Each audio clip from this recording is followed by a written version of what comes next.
Today, actually, the 3rd of July marks exactly 100 days in office. Wow. You know, we've always... Congratulations. Thank you. We've always been hearing about this notion of 100 days, 100 days. So this time around, we thought, how about make use of 100 days in office? It's about 3 months. From a distance, it seems like as if it's a very short period, but there's actually a lot that has happened. So on the 22nd of March, I go back. 22nd of March at around 9 p.m., I received the news that I was appointed Minister of State for Mineral Development. Meanwhile, I received the news while I was in celebration. I was in celebration for the appointment of another friend, the Honorable Aber Lillian, and I had no idea that I was on the list. So a friend of mine called Chichoncho Brenda calls me. She was in the States. And she says, I knew you did not know that you're on the list. There you are. You're not even celebrating yourself yet. Immediately I froze and I stopped the celebration. That must have been quite a surprise, Honorable. It was, and I was with Lillian. Somebody called her and told her, Lillian, you have been appointed Minister of State for Disaster Preparedness. So I was there celebrating, screaming, happy for her. Then my phone is buzzing constantly. I'm like, what would Brenda be saying at this time? Only to pick up, she's like, I knew you don't know. Like, check the list, your name is on the list. Wow. And that was it. Fast forward, I was welcomed very warmly by the ministry, and I want to thank the Honorable Dr. Ruth Nankabira. She's always been an inspiration. The Permanent Secretary, my colleague, Minister for Energy, the Honorable Kasai, the entire technical team of the ministry, they made settling in very easy. We started a tour around the different agencies of the ministry and a familiarization visit to all the departments, bringing me up to speed on the progress of work and everything. Now that is where it all started. Getting to the real drill of being Minister of State for Mineral Development. The sector is very interesting. There has been a lot to learn, and there's still more to learn. Right now, I can say I have a fair understanding of the sector. There's still more reading and understanding to do, time and again. But I have lots of questions that are pending answers. I also have a lot of challenges to solve here and there, but I'm also expectant that Ugandans can interest themselves more in the sector, because as you followed from the budget speech, I mean, it was one of the sectors that was identified as the anchor sectors to foster Uganda's growth. Now, one of my greatest problems is that the sector is so discreet. Those who know about it know about it. The ones who don't know, don't know. So how are we going to foster growth when the citizens barely understand what is happening in the sector? Much as we are at the front line looking out for investors to come for mineral development, we are pushing for mineral beneficiation. We want to see proper utilization of the minerals for the benefit of the citizens. It is not going to be that helpful if we don't have many more Ugandans engaging in the sector. And I think that is the reason as to why we are out here doing that advocacy, for people to get to understand what is the mineral state of Uganda, what are the occurrences, what potentials do we have, how best can Ugandans centralize themselves and see that they are at the front line of benefiting. I think if we achieve that, we would be good to go. So my very first initiation into the ministry started with the launch of the tin smelting factory in Barara. Social media got awash with the speech that I gave there. Oh yes, we were pleasantly surprised. I still wonder why people were surprised, because I kept asking my friends, why is the speech making rounds? Because to me, it was just a reflection of the understanding I had gotten in a week or so. Yes. And I spoke from my heart about what I wanted to see in the mineral sector as minister. Along And it was also not pleasant to me that, I mean, all these years since mineral discovery and everything, in 2024, we were launching the first tin smelting factory. I don't know the right words to express how I felt that day, but I'm glad that the message went across and it attracted quite a number of insightful minds on how best we can push for betterment of the sector. Honorable, if I could just intercept a bit as you speak to that, and going back to why many of us were excited, I think it speaks to, as the contested census indicates, that most Ugandans are young people. We are used to seeing older ministers, but the fact that you're a younger minister, newly appointed, and already evidently knowledgeable about the sector, I think that was quite exciting to be able to deal with those two issues at the same time. And I would just like you, as you take us through your 100 days, to speak to what it means, but of course also what it feels to be a young person in top management of the government of Uganda. My appointment and the appointment of a friend of mine, the Honorable Aber Lillian, was celebrated across the country by young people. Yes. Their main reason for celebration was they felt that government had drawn them closer to decision making and to be at the center of policy making. Now that we don't take for granted. We don't take for granted in the sense that this is what we have always advocated for. This is all what the young people have always wanted, because those of us who are here now frontlining the youth faith and ensuring to see that we put in the best of our works to prove that you're not too young to lead, have to equip ourselves with all the knowledge that we can. And everyone is out there looking at you with the mistakes. Oh, you're too young for that office. Everyone wants to feel right at some point that she can't deliver. It is a very big sector. It is too much to handle. So it keeps us, I think, on our toes day and night. You can't imagine how much reading there is to do. You can't imagine how much research I have to invest in. But it's a good thing. It's a very good thing in terms of polishing as a leader, but also in terms of strategic direction. The assumption was that we leave all that stress to the technical people. My assumption, not at all, but the public assumption of fairly majority of the population on seeing the appointment, most of them must have said, "Oh, such a slack wing." Yeah, because I read it on the faces. I read it right now. It is kind of demystifying, but in the beginning, I would read it on people's faces. I would walk in the room and they're all looking at me of, "What do you know?" They're looking at me with this thing of, "What do you know?" Again, you're just here to slay, and then when you speak and engage, and they're like, "Oh, okay, beauty, she knows what she's doing." Beauty with the brains, people. Yes. She knows what she's doing. Oh, great, great. I think that comes interesting. So I really hope that as long as I'm Minister of State, we can get to create some impact that can have a footprint for Uganda and lay a foundation that very many other young people that will come after us can build on. Yes. So, Woodcross, the first tin smelting factory, Barara. Yes. 2 weeks into office, there was a gold rush in Abim district. Yes. Now, one of the technical people here was making fun, saying, "You've come with blessings of gold." Nice. And that was so interesting. We had to arrange in a space of about a week or so from then to go and visit the site. Initially, when the rush was announced, the Honorable Kasai was in the region. So he passed by very fast and had an engagement with the community, which he came and briefed, and I did a follow-up. So when I reached Abim, the stories of gold discovery in Uganda are quite interesting. Yes. The one of Abim is the most hilarious.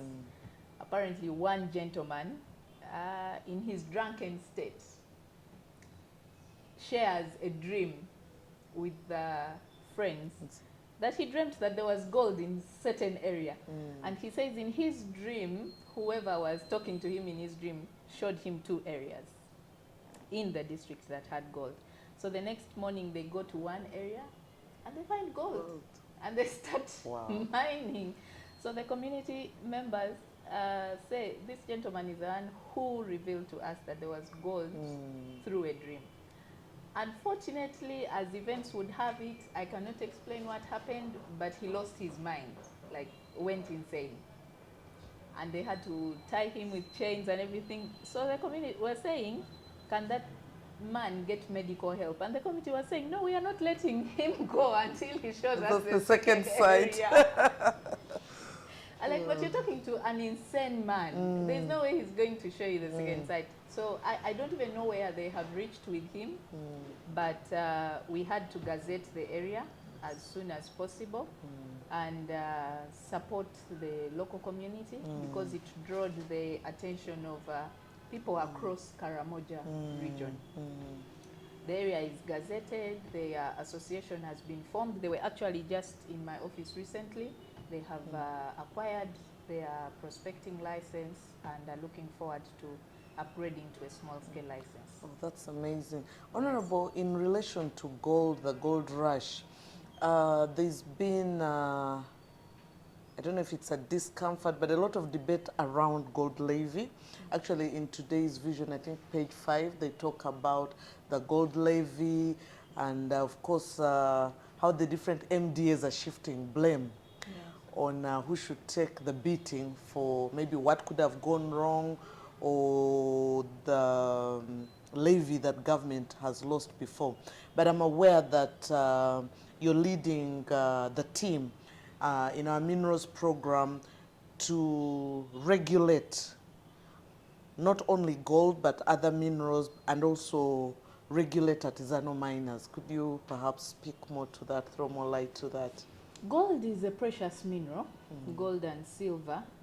Here in Buganda, one of my friends was making a joke. Someone on social media one time made a statement and said, Minister wa Gold. So in Buganda, they call me Minister wa Gold. Wow. Yet Uganda has about, 57 confirmed mineral occurrences and 31 being mined currently. That is inclusive of the rare earth elements that are still in development. Back to the gold. The gold situation of Uganda is very amorphous right now. Like, you cannot give an account of gold as it is right now as minister. My experience for the time I have been here.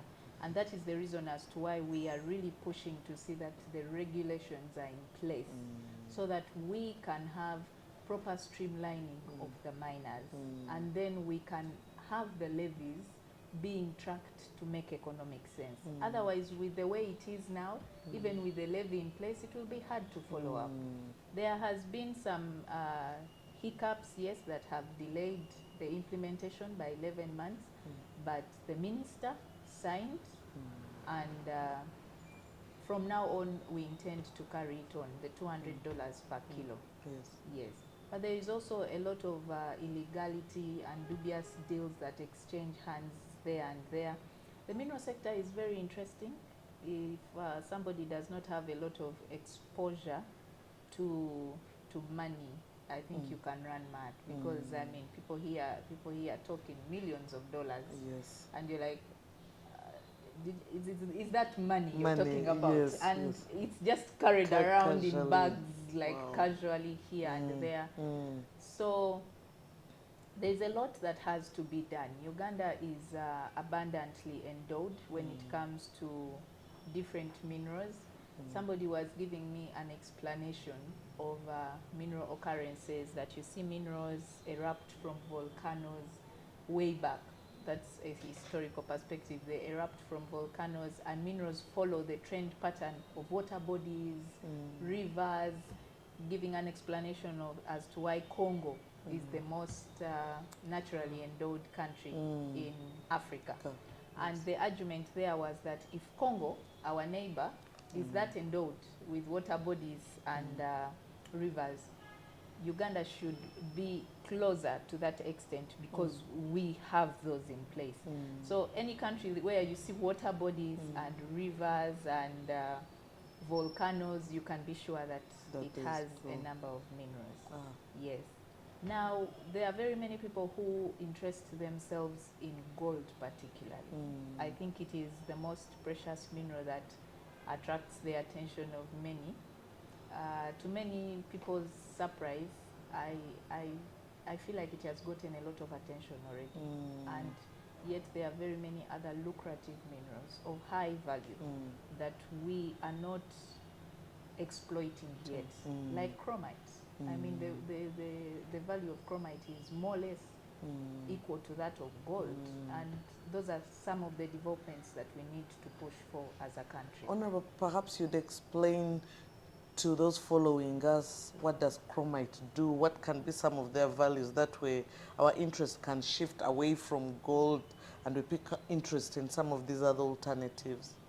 The other alternatives, apart from chromite and nickel, are any other industrious minerals and all the strategic minerals that government has in place. Chromite in particular can do every other thing except jewelry. Yes. It has a number of uses, and that's what makes it very, very, very, very attractive. I don't see the sense in as to why people are all fighting for gold when there is a mineral that can be used to do very many other things. The list that chromite can do is endless by the way, except jewelry. And when it comes to the jewelry part, we have gemstones that we have not even looked at yet. I mean, gemstones are all over Karamoja. You just stand here and you're seeing deposits left, right, and center. But Zambia is making a kill of gemstones. Gemstones, the value of gemstones, of a Zambian gemstone in the world market is much higher than gold can offer. Wow. So those are some of the things that we really need to see, that as a ministry, we interest government, first of all, in investing in them, but also attract intentional investment in seeing that development occurs in those areas. Yes. So, Honorable, in relation with that, His Excellency has been very, very firm on value addition, on minerals. Why is there a need for us to add value to minerals before we can allow it to leave the country? If we are talking about fostering growth and using the mineral sector as one of the channels, selling raw materials as it is earns much, much less than the original value. The appreciation, the idea is that the appreciation of a mineral only makes economic sense when it is already in a final stage of a product ready for consumption at whatever level. So that is because, for example, gold dust from a mine can go at a low bargainable price, but there is an international price that you can always check for a kilogram of gold, which you might not sell the same price a kilogram of gold dust here and there. Now, the difference in the raw material and the final product is so huge that just from surface understanding, ideally, it wouldn't make any leverage for us to encourage the export of raw materials. That is one. But two, for also the protection of the natural resources of Uganda, because the raw materials are very easy to swindle up and down. But when the conditionality of having value addition is in place, then you can be sure that every investment will be serious, because it is capital intensive to have them in place. And then you can be certain that the citizens will benefit from the existence of their resources. Yes. Yeah. So, Honorable, let me sort of go a bit on official social side. There's been quite an excitement you've caused beyond your inaugural speech. Oh, before we go there, 100 days. Yes, 100 days. Just a minute. Yes. So I had a TikTok live. I had a TikTok live. The highlight of that TikTok live to me were some two young people from Kakumiro. Randomly, as during the live, it was one of the comments that I read. A young gentleman wrote and said, "Oh, we are coming up with these free green energy generators. We have a hydrogen internal combustion engine project. How can the ministry support us?" So I tasked the team at the ministry here to reach out to them, and they came. They presented to the technical team. It was very impressive, and their project is underway. Oh, wow. They are supposed to link up with science and technology for approvals, and it will be a plus for us as a ministry. Yes, definitely. To have that innovation. I brought that up because it is an indicator of how people can utilize opportunities and thrive. Many people on that TikTok live, some were giving nonsensical comments, others were taking it seriously, like those two young people from Kakumiro. They were actually in Kakumiro when we called them. They were very excited. They could not believe. Oh, that's amazing, Honorable. And to me, as a young leader, I think I'm very proud of them. Oh, yeah, that's quite impactful, actually. Yes.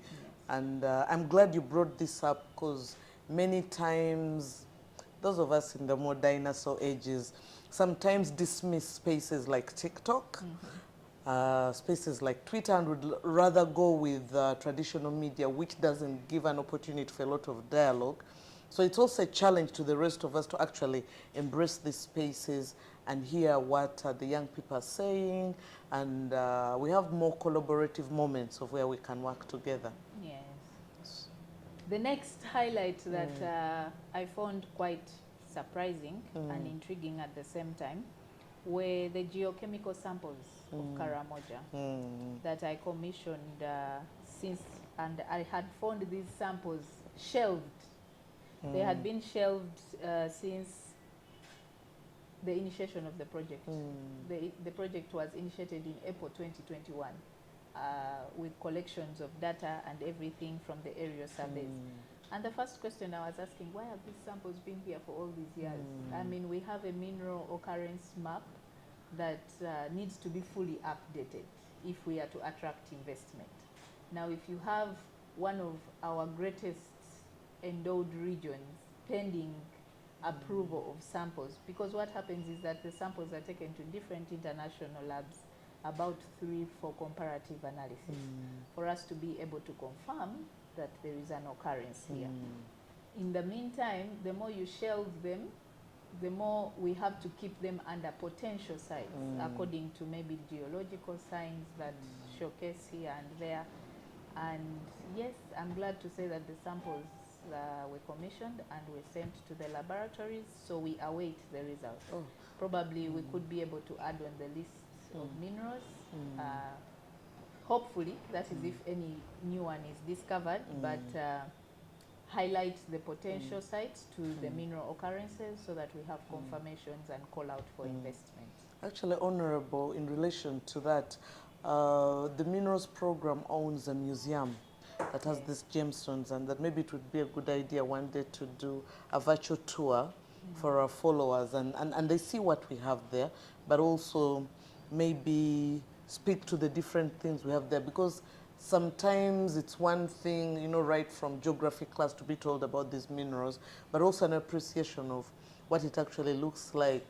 Like you said, I think the last time we were in Gulu or something, someone came with some samples.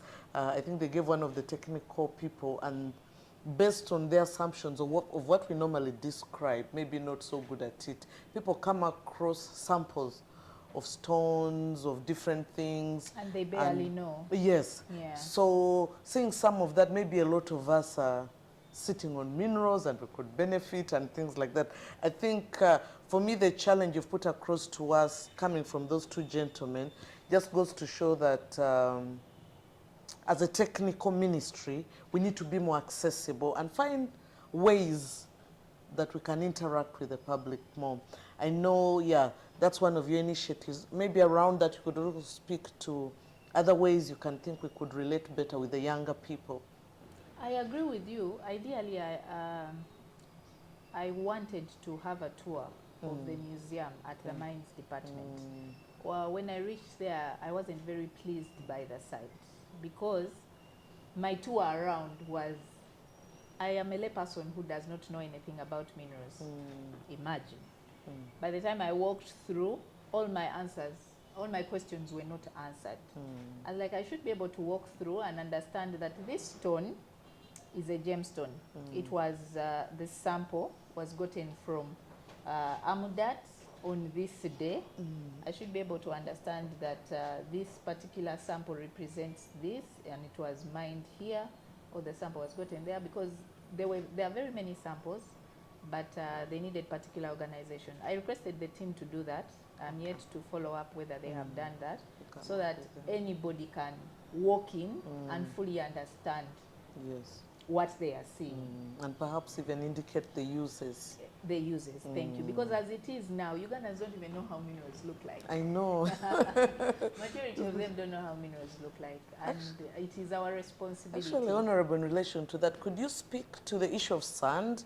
There's that debate going on, is sand a mineral, isn't it a mineral?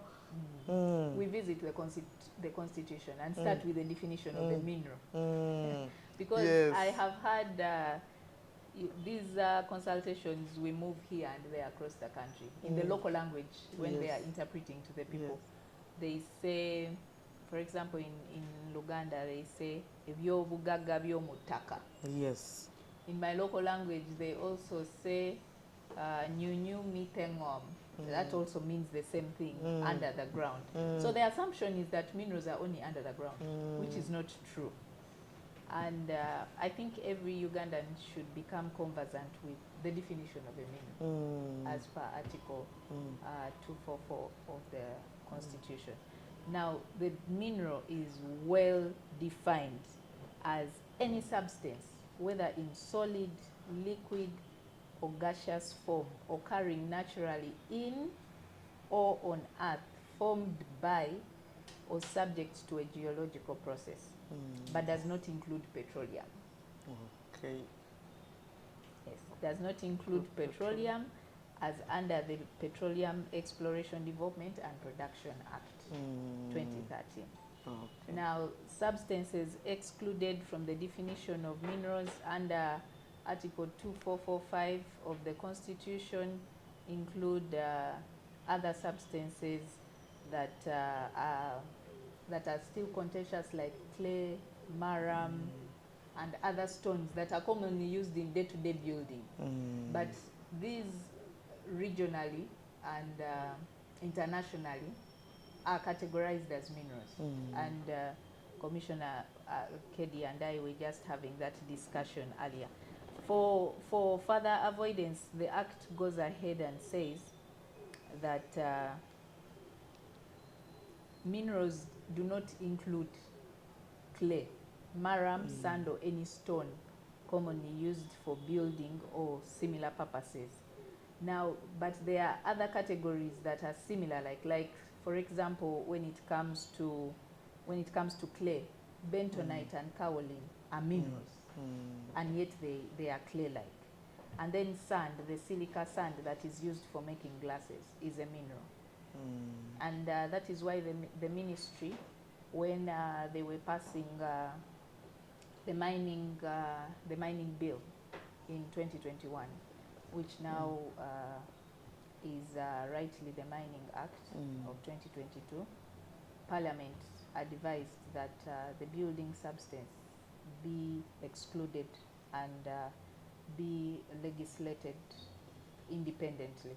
So in the pipeline, we have the building substance bill that should be able to regulate the commercial exploitation of those other substances that are not constitutionally defined as minerals. Honorable, in relation to regulation, I know in part of your 100 days, you've literally gone around the country interacting with artisanal miners.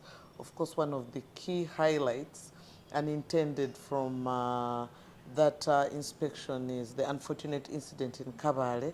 So I would like you to perhaps share the objective and what we hope to achieve from that, but also, I mean, they can see you, but just give reassurance to the public or speak to that incident that actually is one of the many questions being asked? Luckily for me, when I came in office, my first interest was how best do we better the environment for artisanal miners. Now, the regulations were in the pipeline as one of those regulations that the ministry intended to have in place. So on my desk, immediately I said, I need to start with the artisanal miners, the regulations. And I want to thank the technical team and the cabinet minister for complying our interests and agreeing that let us start with the artisanal miners. We've had regional consultative meetings. We started with Busia. We started with Eastern Region where we were in Busia. We went to Moroto. From Moroto, we moved to Kabale. From Kabale, we moved to Mbarara. From Mbarara, we did Kasanda. And now we are left with Gulu to conclude the consultations as required by law, that we should consult with the local governments. And then after that, the regulations will pass. Now, artisan miners, why are they the interest of us seeing that we better the working environment for them, but also ensure that we strongly promote sensible, responsible, and sustainable mining that is indulging people to see that they are not just looking at the economic benefits of being miners at a lower level, but also protective of the environment and also promoting government interests at the same time. So far the consultations have gone so well. We've had quite a number of very insightful inputs from the miners themselves, and the new mining law well categorizes the different streamlines of miners, from artisanal miners to small scale, medium, and large scale. Now, artisanal and small scale are particularly for the citizens of Uganda.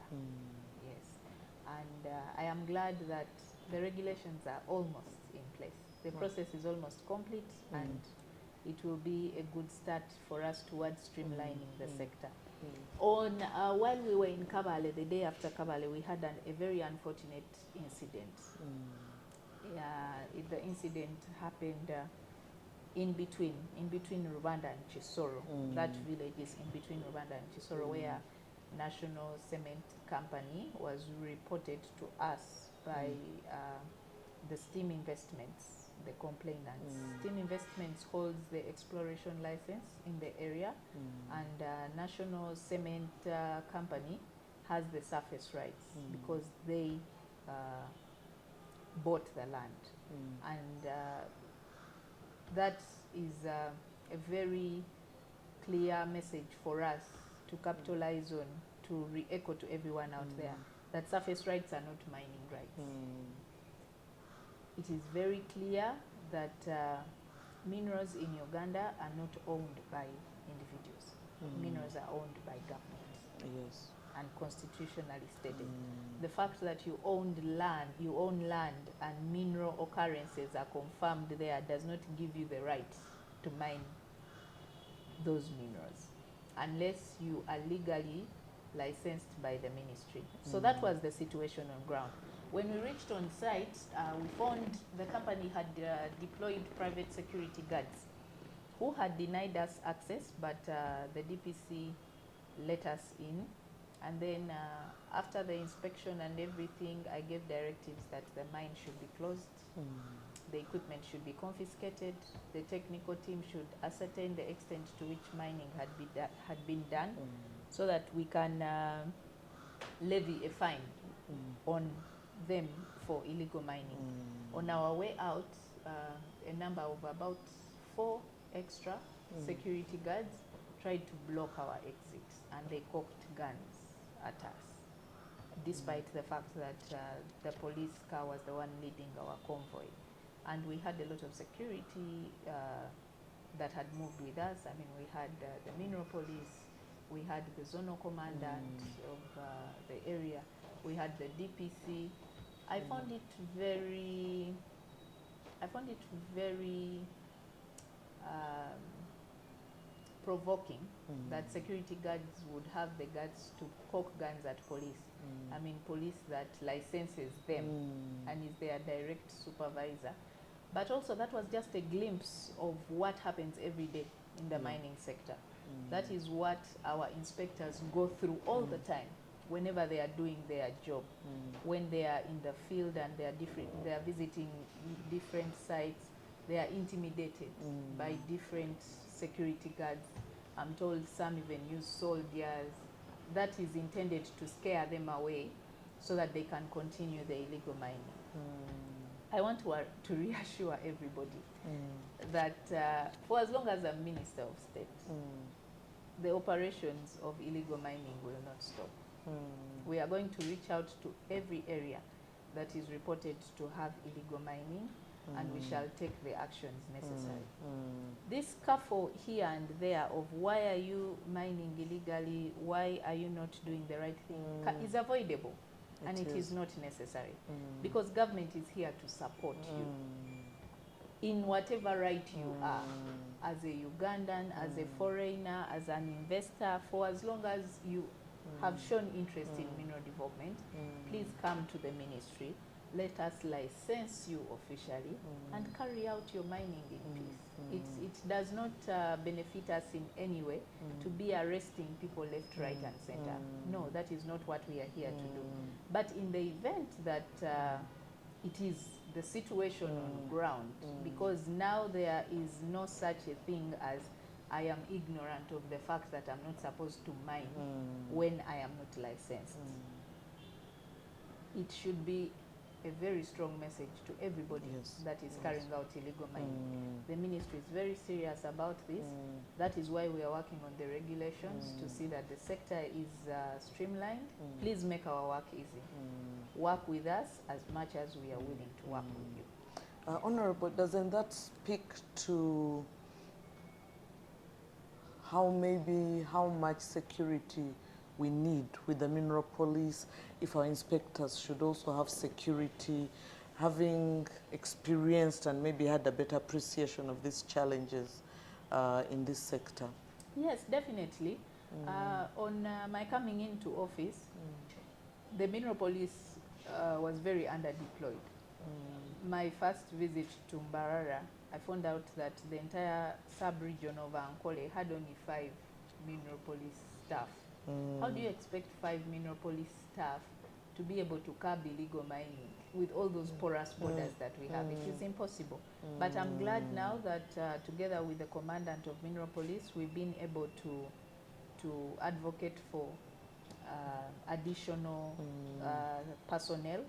Right now their numbers have been increased fairly well, and we intend to have even more added onto the mineral police unit, because we really need to have them functional, and functionality can only come with the numbers, because the borders are very porous. It is public knowledge that many of our minerals are being mined and smuggled into Rwanda. And as we work towards seeing that we put in place a working monitoring system, a technological one, we need to first start with the personnel on ground, seeing that we can hold as much smuggling as we can. Honorable, in your interaction with the artisanal miners, I'm sure there was a lot of feedback on maybe how different we should do things, what issues should be addressed. Could you perhaps share how this feedback could be used, or others that we could pay attention to? The greatest challenge that artisanal miners face is capital necessity.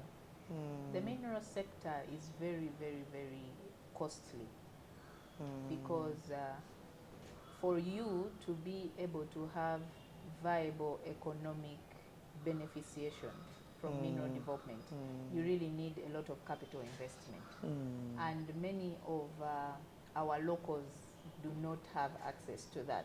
So their number one plea to government is, can we be able to put in place affordable access to credit for them to be able to to boost themselves in their different associations, in their different companies, so that they can have developments going on and be able to pay back at an affordable interest. And that is very understandable and acceptable at any time.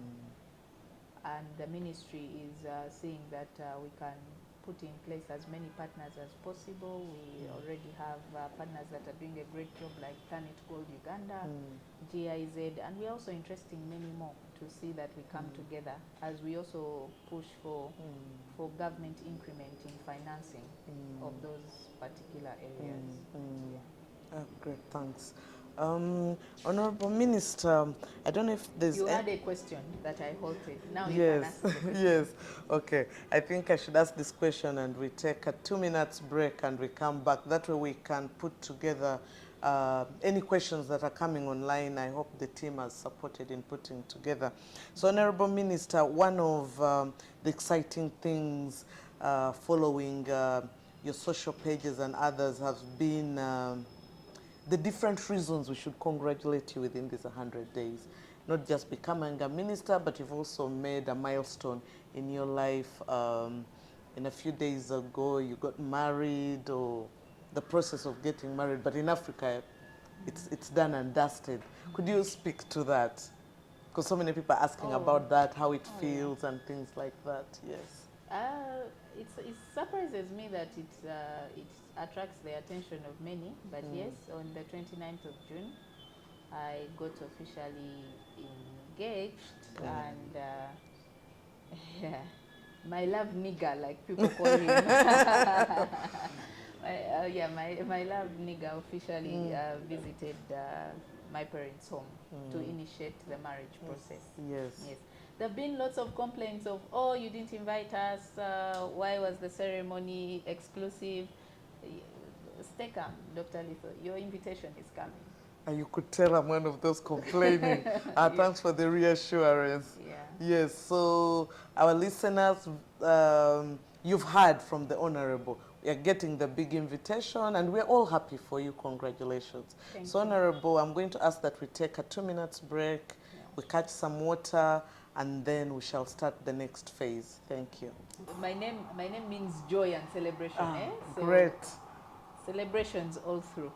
Yes. It's been quite jovial moods in the ministry, particularly today, because the cabinet minister, the Honorable Ruth Nakabira, received our first cargo in Mombasa today.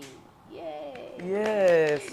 We clap to that. 70,000 tons of petroleum products. That's imported amazing. by Uganda. For the first time, we have imports without a middleman. So we are looking forward to a very, very bright future when it comes to petroleum. One, we are assured of sustainability of supply. We are also assured of control of the prices. I think Ugandans have... This is the part when you're addressing a political rally and you say NRM oil. Oil. Yes. So I want to congratulate the president on this great milestone. I remember he was very passionate about it when we were passing the petroleum supply bill in Parliament. I also want to congratulate the Honorable Dr. Ruth Nakabira. She has put in relentless work to see that this comes to pass. And we are super proud that, yes, it's happening. As we look forward to next year having our first oil, this is a great step.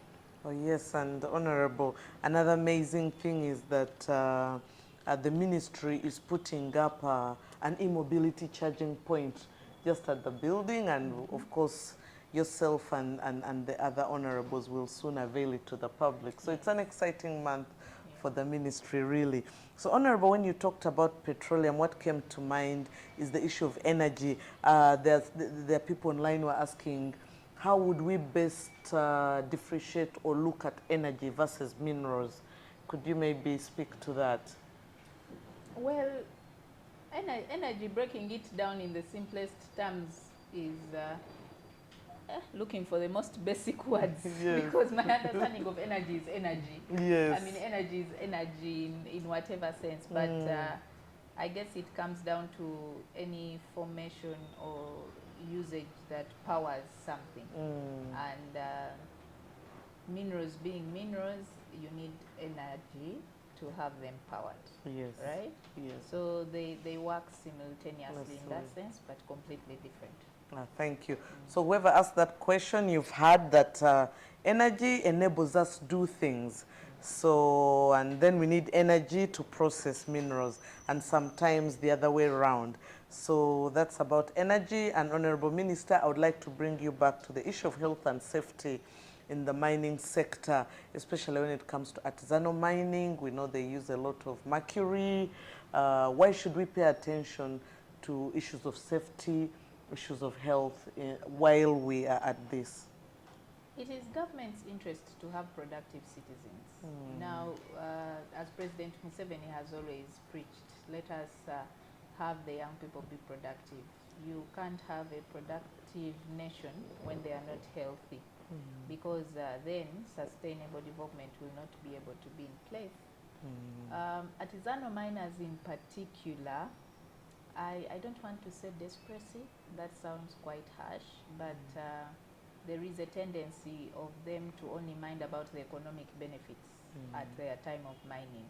How much can I get, and how much will I be paid out of this? So the rush actions of getting as much as they can so that they can make more money at the cost of their lives is something that we don't encourage. We keep on advocating for them to be mindful of their health in the different mines that they work in, and as they carry out different mining activities. Because, I mean, it's a process of engaging with the surface, of the surface and the nitty-gritties of what forms the earth.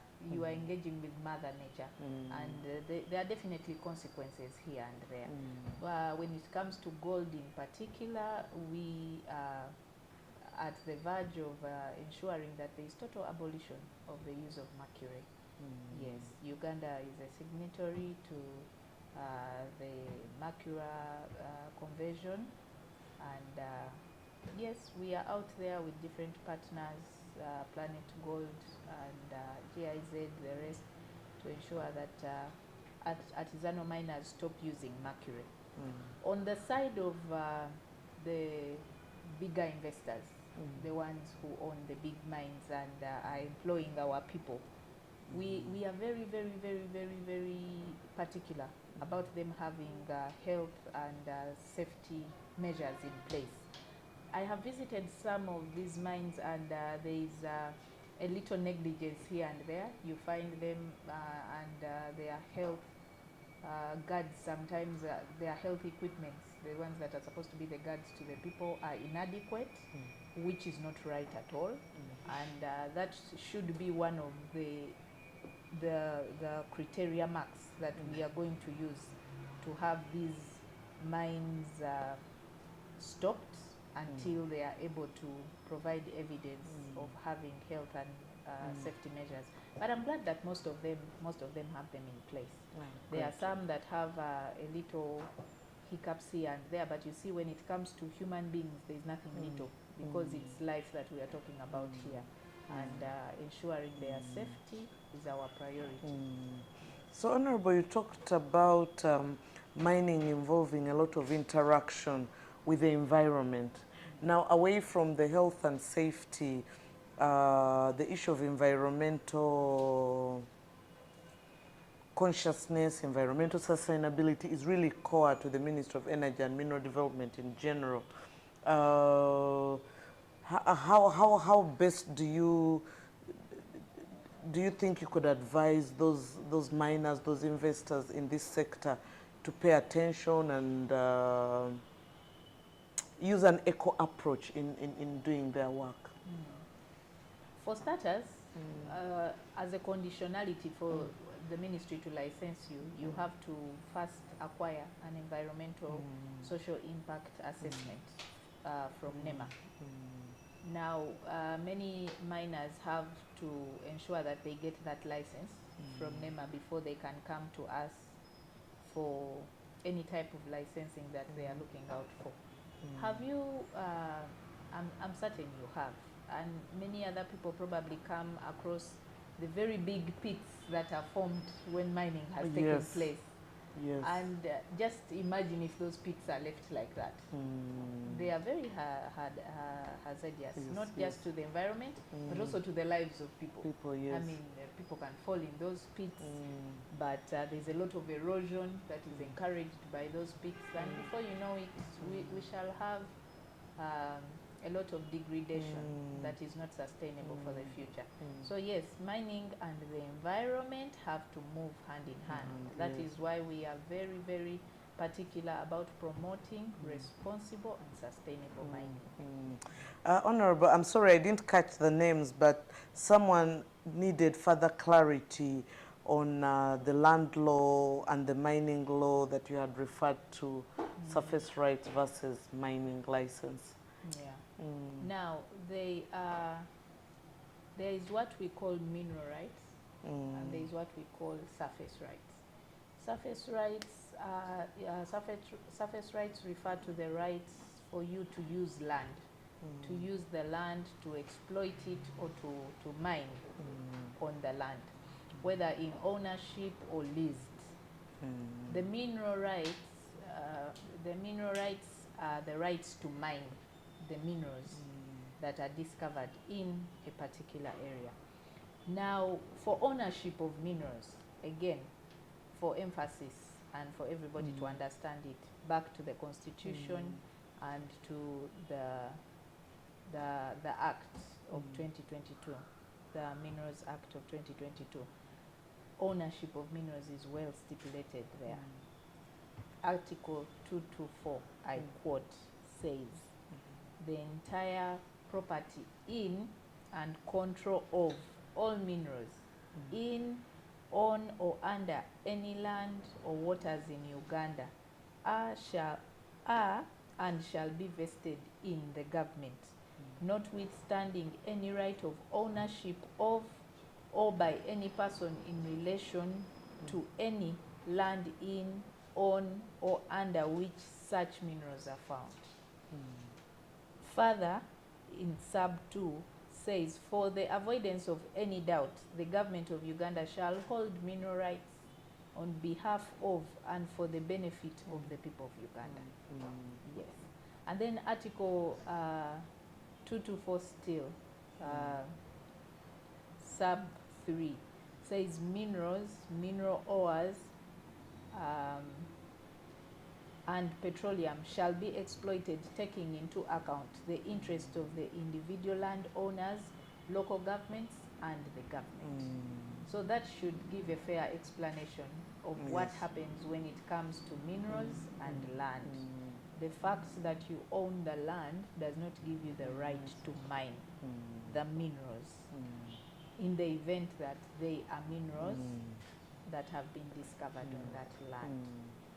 It is very possible for someone to acquire a license for your land, but it is also incumbent upon us as government and upon the developer to ensure that the owner of the land is well compensated or gets into a formal agreement that either leases the surface rights to the developer or sells the land itself to the developer. Honorable, as a citizen with surface rights, do I have a right to say no if someone has the mining rights?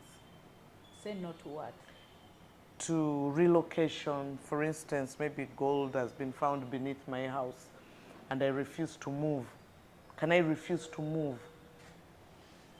To move away to allow from the exploitation yes. of the minerals? Yeah. Well, the minerals don't belong to you, so you have no right on them. Whether you stay or you don't stay, government has the right to exploit. To do its minerals. activity. Yes. So I have to decide what's best for me. Okay, Honorable. So I think, colleagues, you've had, maybe it's better we negotiate when you happen to be on a place that someone has mineral rights on. Honorable, there's been a concern raised about cases of corruption in the process of people trying to seek mining licenses. Could you speak to that? Well, maybe it's unfair to ask you if this happens, but maybe you could just speak to the subject of corruption incidences in the mining license process. As it is now, the licensing system is typically online. The process is handled online from the application to the grant of the license. Now, I don't know whether there is any point when you apply, when you check the cadastre map of Uganda, where anybody would require you to pay for what is outside of the gazetted either application or renewal fees, which we publish for everybody to know. I don't think that is possible. What would be happening would be ill intentions of someone to want to rush to acquire a license, and usually those be with dubious motives, that they think they can move back door, go and see so and so, quicken the process. For me, no, it's not going to work. It's not going to work. And I want to encourage people to stick to the system, follow the prompts online, apply, and accordingly wait for either approval or rejection. Honorable, how would you advise artisanal miners? Do they also have to follow the online process? Because maybe some of them don't have access to the technology. Artisanal miners work in associations. We don't license them as individuals. So as long as they are under an association, the idea is that the leadership should be literate enough to take them through the process. And besides, we offer all the support that we can. We have technical staff that move with us in the field. Like currently we have biometric registration by the ministry. So we even move with the staff during our field tours, and we have them register their biometrics.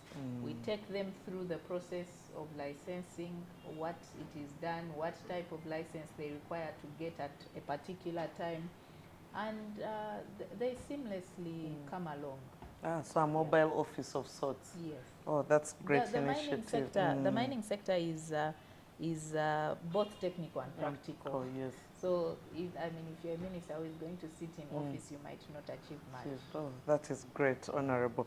Honorable, there's been another complaint raised about the status of workers at Wagagai gold mining place in Busia. Have you heard about this?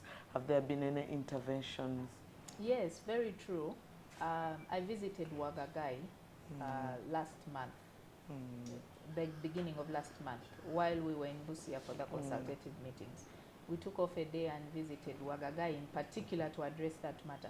There is a very disturbing video that made rounds on social media of one of the Chinese beating up a Ugandan worker on one of the mines.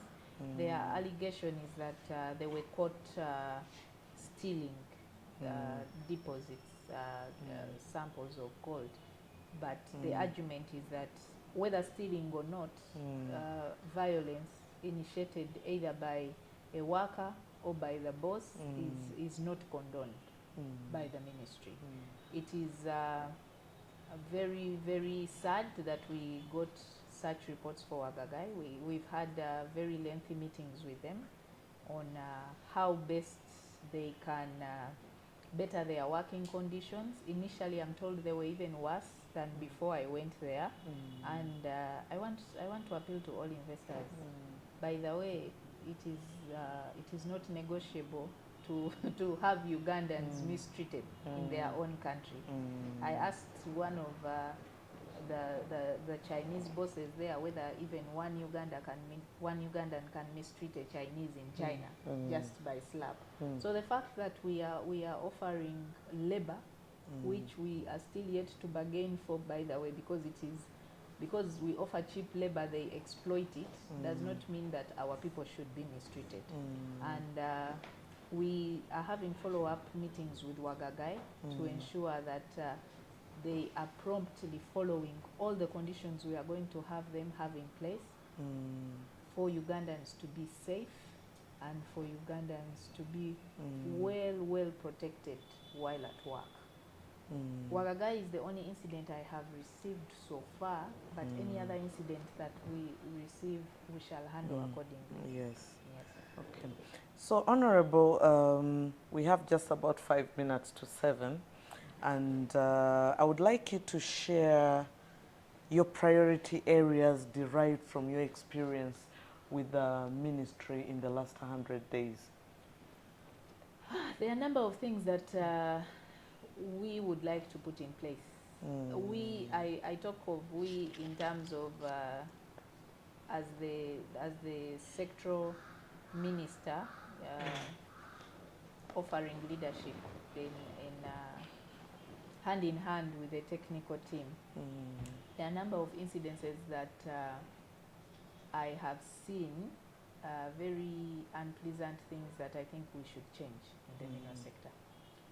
And I'm glad that we are at a time where we are having regulations in place that should be able to legalize everything, so that at the end of the day we don't have any arguments. Oh, we did not know, we were not forewarned, we were not consulted, government is imposing this on us, which is quite unacceptable. So for starters, we are going to have the inspection and monitoring regulations after the artisanal miners to be able to strengthen inspection and monitoring of mining across the country. And in that, I intend to include regulations on transportation of minerals. One of the questions I had when I came into office, how do you know that minerals are being transported here and there? I know that there are movement permits that are given, but if we are to curb smuggling at whatever level, I mean, especially minerals that are transported in bulk, you should be able to identify them from a distance. That should ease the work at the weigh bridges at different points. I mean, if you have a bullion van that is transporting money, when it's passing on the road, everybody knows that That's money is being passed. It should be the same case with minerals.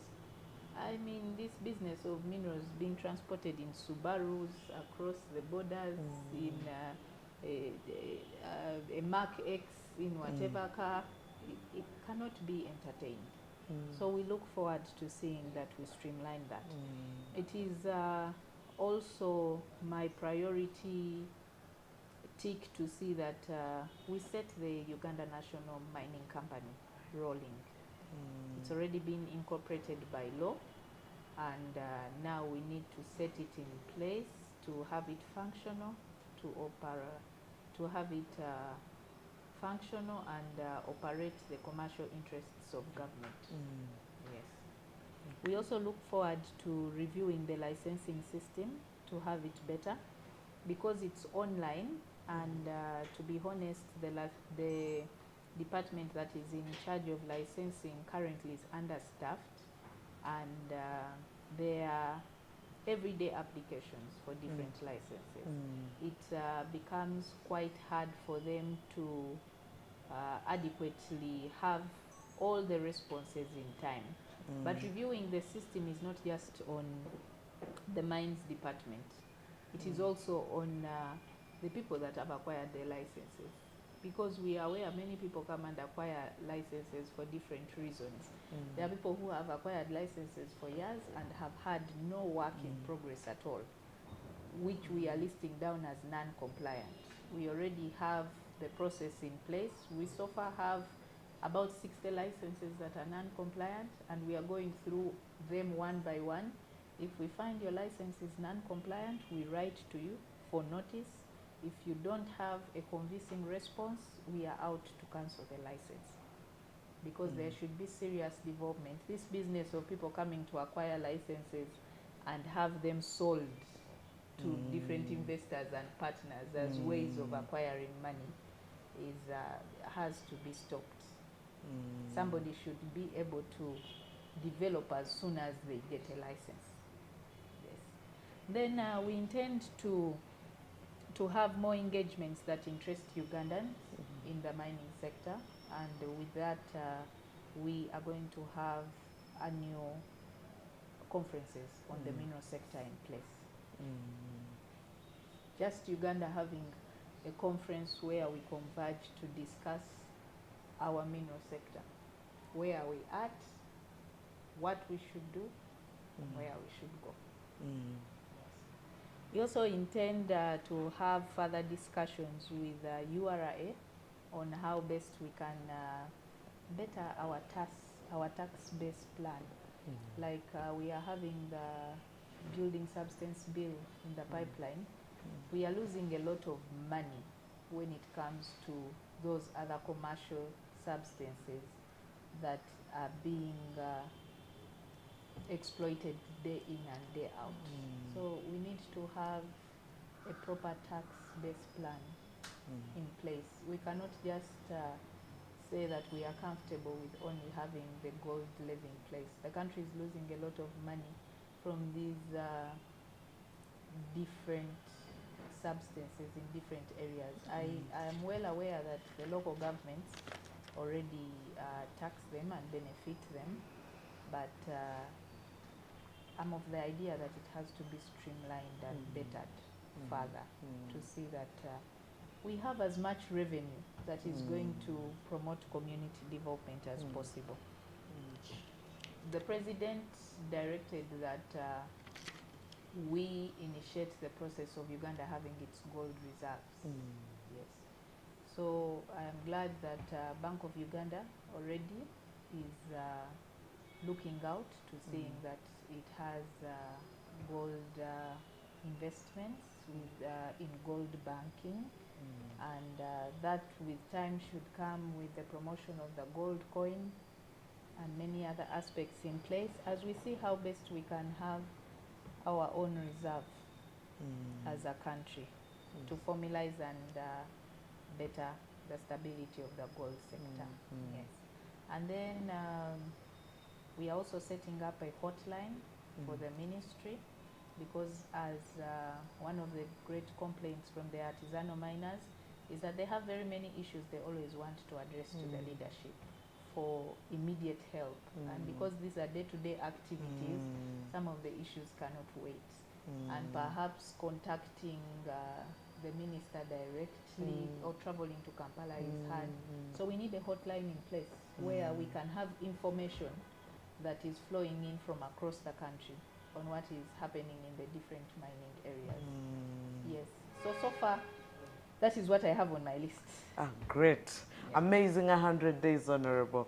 And Honorable, it is 2 minutes past 7, so we've done well, we've caught up with time. I'm just wondering if you could share your last words to close up today. My last word, we had joined here by the Commissioner Licensing. Ladies and gentlemen, if you want a license in Uganda and this gentleman doesn't give it to you, please Ladies report and him gentlemen, to the Ministry of Energy. Let's pan the camera and just show a glimpse of Honorable Kedi, though we normally prefer to hide our technical officers.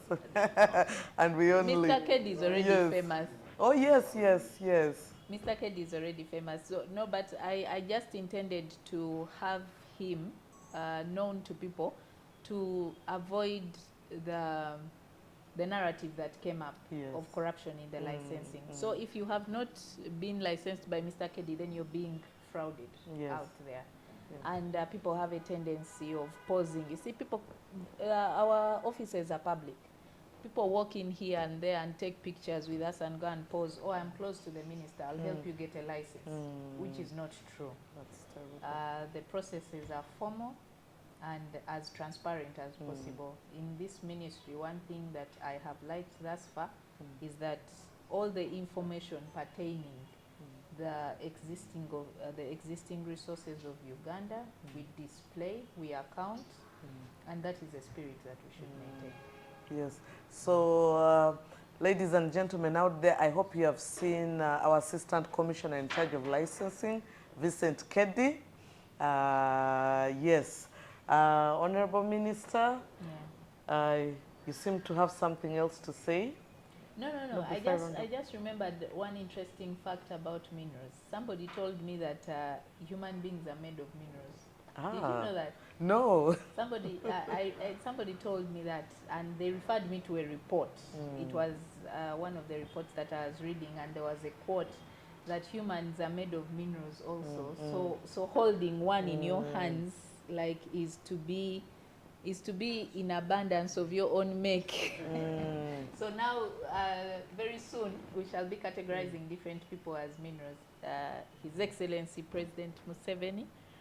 Well, now that one will be which precious mineral of Uganda. A very precious one. Yeah, so you say Phiona Nyamutoro of Uganda. Uganda, yes. Referring That's to me as a amazing. mineral, yeah. Yes. So, Honorable Minister, I'm sure His Excellency made an excellent choice of you as a minister, based on what you've shared of the 100 days. I hope I get not just to live up to his expectations as president, but also to be able to impact the lives of Ugandans directly through the promotion of mineral beneficiation and all. Yes. It is it's very clear. What somebody was telling me recently that, you know, when you open your phone, Fiona's face pops up everywhere. and I told them, you know what, I'm here for a purpose. Oh, yes. Yeah, I'm here for a purpose, and for as long as that purpose is not yet fulfilled, bear with me, because the mission has to be accomplished. And that mission is saying that we leave Uganda better than we found it. And Honorable Minister, rounding up, just before we go off, could you speak about the 3rd of August, your Thanksgiving? Oh yes, thank you very much for reminding me about that, because it is not just my Thanksgiving ceremony that I'm holding on the 3rd of August. His Excellency the President will be the chief guest, and I am still in much gratitude to him, not just for offering me the opportunity to serve, but also for allowing to grace the function as my chief guest. And then the function also comes with another great milestone for West Nile sub-region. As somebody from the region, when I was appointed in this ministry and I read energy and mineral development, my mind said, Allah, President Museveni has killed me. Completely. I was one of those leaders who were pressing the ministry for electricity to West Nile. But I am glad, and I want to thank very much the cabinet minister, the permanent secretary, the line minister for energy, the technical staff, for fast tracking the process in ensuring that West Nile is going to be connected to the national grid. I said I'll not hold a Thanksgiving ceremony until West Nile is connected. Oh, yes. They said we need some time to finish the work. I said, when you finish the work, let me know. I set the date. Yes. I'm glad that work that was supposed to be completed in a year has been compressed into a few 3 months in office. And now West Nile will be connected to the national grid, and on the 3rd of August, the President will be commissioning that line. Lira, Kole, Gulu, Nebi, Arua.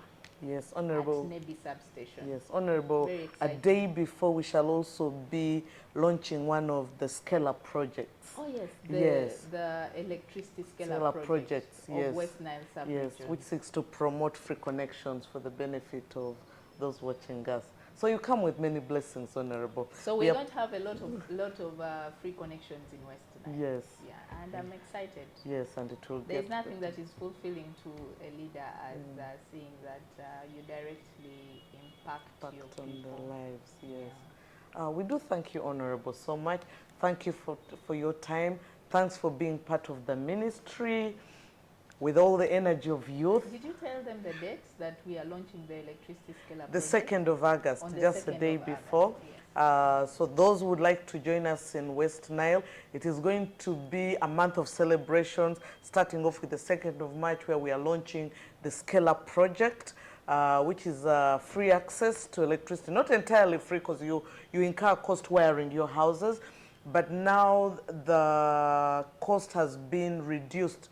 UEDCL, which is moving to be our major service provider, is charging 35,000 for you to be connected. Umeme is charging 41,300,000. If they ask you more than that, I think you should reach out to the ministry. I'll share my number, 0772421762.